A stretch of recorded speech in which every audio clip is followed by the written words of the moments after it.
Nagpasaklolo na sa Korte Suprema si Senador Antonio Trillanes laban sa proklamasyon ni Pangulong Duterte na nagpapawalang bisa sa kanyang amnestiya. Sa mahigit 30 pahinang petisyon na inihain ng abogado ni Trillanes na si Attorney Reynaldo Robles.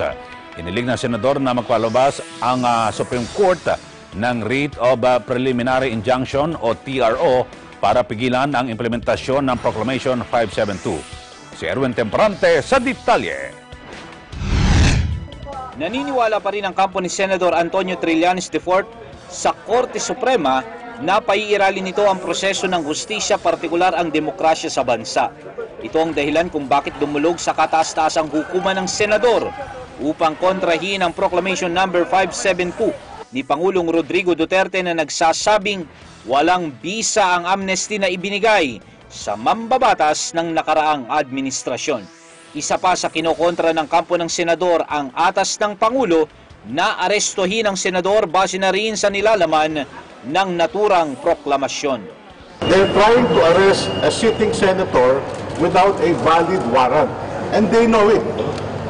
Pag maaresto si Senador Trillanes na isang senador na harap-harapan na binabastos ang mga batas natin, ano kaya pwedeng mangyari sa isang ordinaryong tao na walang resources para ipagtanggol yung sarili niya?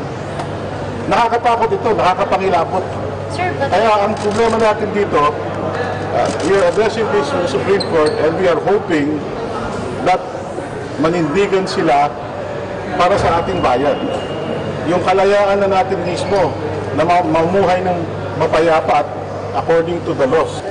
Sa 37 pahinang petition for certiorari, prohibition and injunction na isinumite ng abogado ng mambabatas sa Supreme Court, hiling nila na ipawalang bisa ang inilabas na proklamasyon ng Pangulong Duterte na nagsasabing hindi balido ang amnesty ni Senador Trillanes at dapat itong arestuhin at makulong kaugnay sa kasong kudita o planong pagpapabagsak ng gobyerno. Banking on that. We are banking on the legal issues that we have raised. We are not even raising factual issues kasi hindi dapat sa Supreme Court. Ang pinapoint out namin, walang kapangyarihan ang Presidente na mag-withdraw ng amnesty at imposibleng mag-withdraw ng amnesty kasi sinasabi ng batas, once granted, the offense is obliterated. Wala ka nang i-reinstate. Para kang bumubuhay ng patay.